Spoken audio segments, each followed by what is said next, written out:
حضرت واصف علی واصف لکھتے ہیں، یاد رکھنا میری بات، وہ دولت، وہ حسن، وہ مرتبہ، وہ شہرتیں، وہ محبتیں، وہ اولادیں اللہ کا فضل ہوتا ہے جن کو اللہ کی راہ میں چھوڑنے کی ہمت ہو۔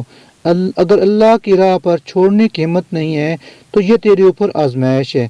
اولاد اور مال دشمن ہیں تیرے، کب؟ اولاد اور مال ہمارے لیے نعمت ہے، اب بتاؤ نعمت کب ہے؟